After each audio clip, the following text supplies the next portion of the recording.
분당 잠시 후 내곡 간 양재역, 고속화도로, 고속화도로 고속도로 출구입니다. 내곡 IC입니다. 내곡 IC.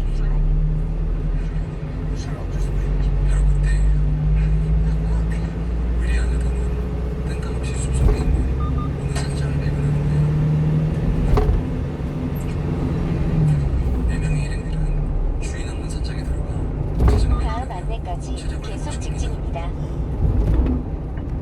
하지만 주인이 없었던 줄 알았던 산책이 주인이 돌아오고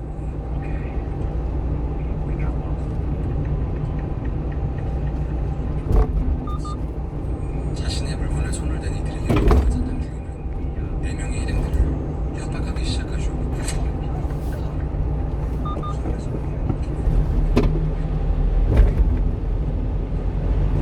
산장 주인이 뭔가 이상하다고 직감한 이들은 금괴의 샷표를 알려주며 가까스로 위기 상황을 공유합니다.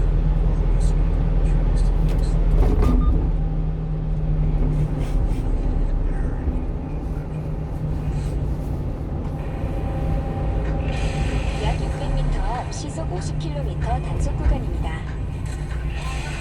차는 모르지만 차는 사고 싶어. 차가 어려운 당신. 잘 봐. 진짜 단순해. KP가 진단하면 우리가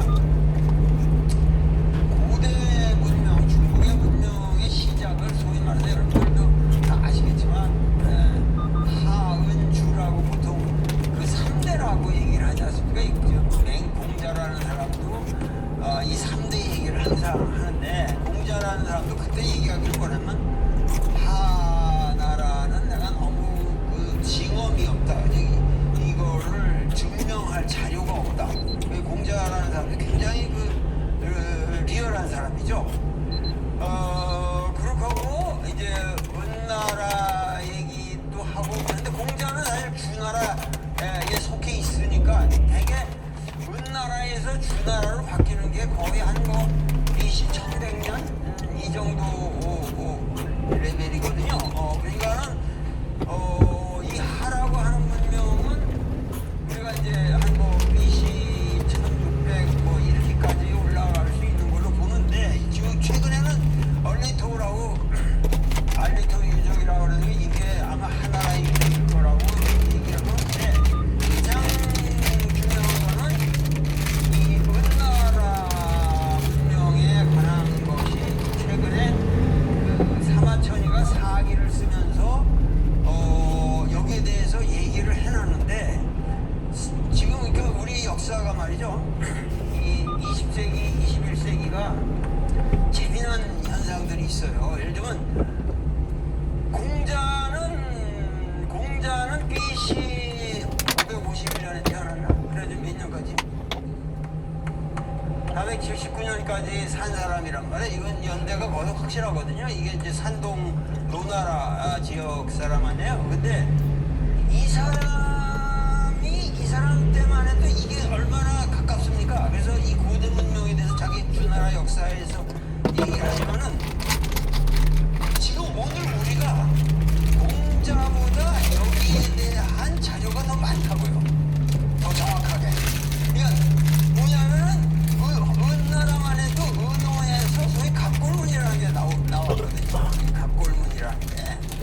그래서 이 역사가 세밀하게 다시 구성될 수가 있습니다. 이건 뭐 막말로 해서 무슨 19세기 말기에 한약방에서 이렇게 그 약재라고 해서 그 뼈를 갈아서 주는 거예요. 근데 되게 소뼈가 뭐 이런 거, 뭐 거북이 뭐 이런 거 했는데, 이렇게 약재 이렇게 이걸 열어보니까 그 뼈대기 근데 거기에 글자가 써 있는 거야. 그래서 그렇게다가 이제 의심을 하기 시작해가지고, 이거 도대체 어디서 났냐?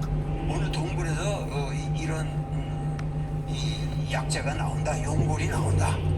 그래서 이제 그 발굴을 하기 시작한 거예요.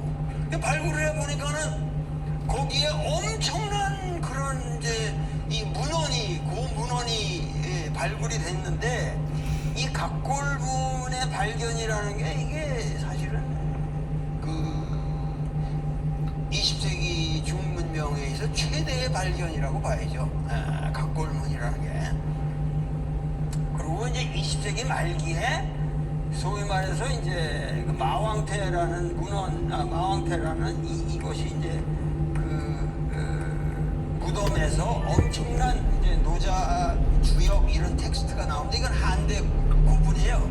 근데 이거는 각골문이라는 건 이 시절의 역사를 아주 세밀하게 말해주는 건데 이거를 각골문을 해가지고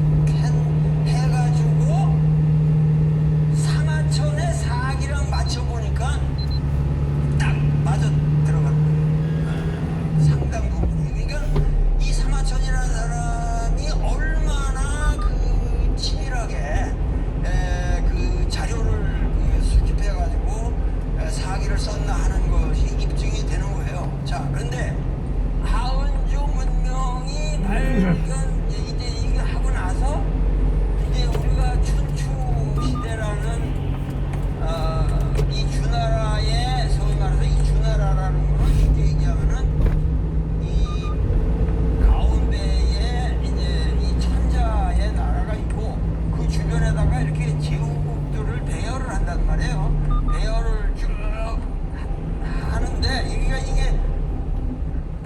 천자만이 사실은 왕이라고 그러고 이 제후국들은 전부 분봉을 받아가지고 이 사람들은 군이라고 불러요. 군. 이제 무슨 군 이렇게 부르는데 예를 들면 노나라라든가 뭐 제나라라든가 뭐 한나라라든가 뭐 이런 뭐 무지무하게 많은 초나라 아니 뭐 이런 것들이 다 제후국으로 되어 있는데 이 천자가 힘이 셀 때는 이게 유지가 되잖아요. 근데 이것이 이런 제도를 우리가 봉건이라고 그러잖아요. 봉건이라는 건 뭐냐면 봉토를 주어서 세웠다 그런 얘기죠. 그게 봉건이라는 건데 사실은 우리는 봉건이라면 나쁜 걸 아는데 사실은 봉건이 좋은 거예요. 왜냐면 이 지방 분권, 아니 그 지방 분권을 말하는 거니까. 근데 이 봉건 제도라는 것이 전 세계적으로 많은 사람들이 이거 모르는데 봉건 제도라는 게 전 세계적으로 3군데밖에 없어요. 역사적으로. 중국의 주나라 이게 봉건 제도의 아주 전형이고 그 다음에 또 어디 있어요? 서양의 중세가 이런 거죠. 서양의 중세가 소위 말해서 전부 이 베살 스테이트, 이 제국이 있으면은 거기에 전부 이 베살 스테이트를 나눠줘가지고 분봉을 해가지고 왜 뭐 이렇게 갖는 거 아니에요, 전부가. 그러니까 서양의 중세기는 이 봉건 제도가 있었고, 그리고 전 세계에 이 분봉하는 이 봉건 제도가 없는데 동양에 딱 하나가 있다고. 어디가 있겠어요? 일본의 그 에도라는 게 이상하게 아주 똑같은 이런 거란 말이에요. 그러니까 이 중앙에 소위 말해서 쇼군이라는 게 일본 말로 장군이라고 하지만 이거는 우리말의 장군하고 달라. 일본 말의 쇼군이라는 거는 가장 센 사람이에요. 그건 천자 같은 거예요. 그리고 여기에 뭐예요? 전부가 한슈, 이 번들이 있고 이 번에 주인이 이렇게 그 관계를 맺는 거 아니에요. 그러니까 일본은 에도 시대 때 예를 들면 일본이라는 나라가 없어요. 너는 어디 사람이냐면 I'm a Japanese 이런 말은 일본 사람들은 들을 수가 없는 거예요. 규슈의 뭐 예를 들면 조슈 번의 사람이라든가 이런 것이 절대 이런 통합된 의식이 없단 말이에요. 그러니까 완전히 이렇게 분봉이 되어 있는 이런 상태가 전 세계에서 이 3군데밖에 없는데 저 질서가 뭐냐면 이 천자의 권위가 무너지게 되면은 각 분봉 국가들이 제멋대로 일어나기 시작하는 거죠. 제멋대로 그 자기들의 이걸 예를 들면 여기서 반란을 일으키면 여기서 이 센 사람을 아주 이렇게 하지 여길 치라고 그러고 이렇게 해서 이제 이 제도를 유지를 했는데 그게 안 된단 말이에요.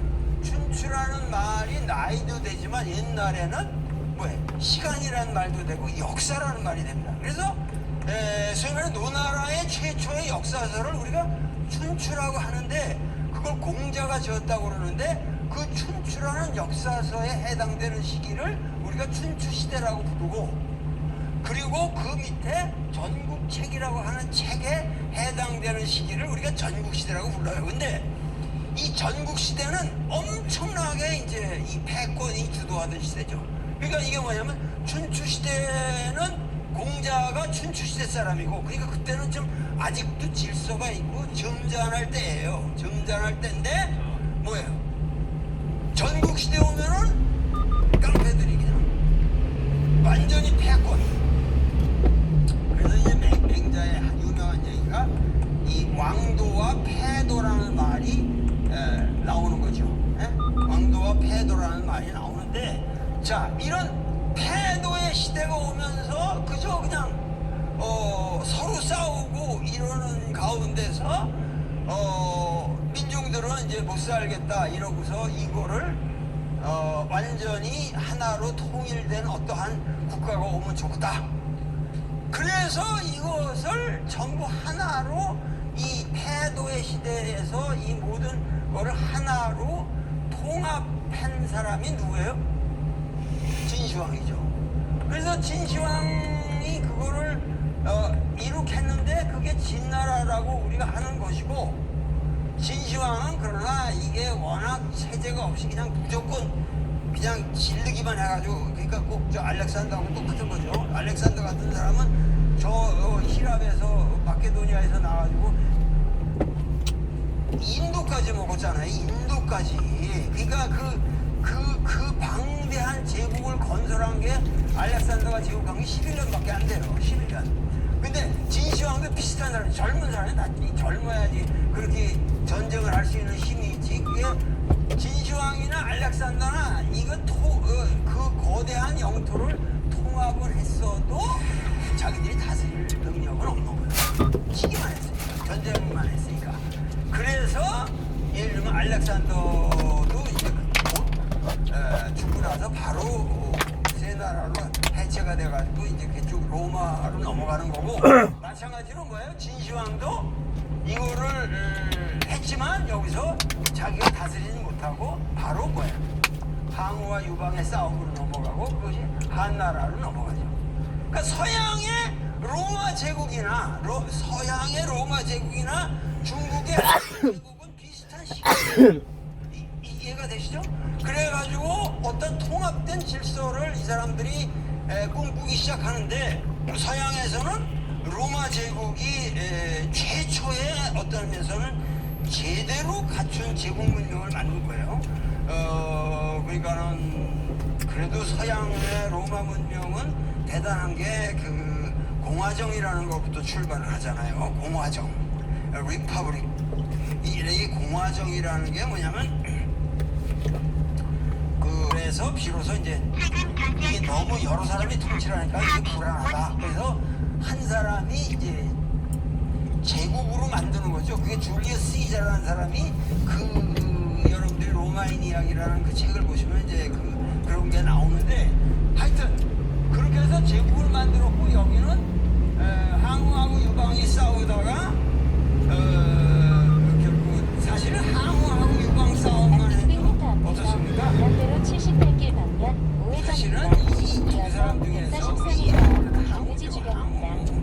이 우민이라는 그 부인도 훌륭하고 그 부인이 의리를 지키잖아요. 같이 죽잖아요. 근데 이 유방이라는 놈은 말이에요. 워낙 좀 애가 질이 그렇게 좋은 애가 아니에요. 얘가.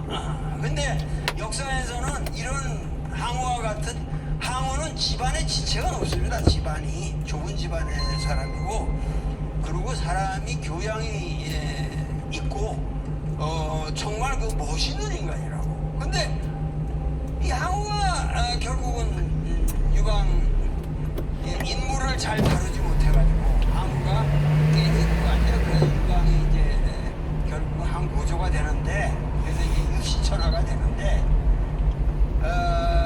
이 한나라는 상당히 내가 보기에는 이제 소위 말해서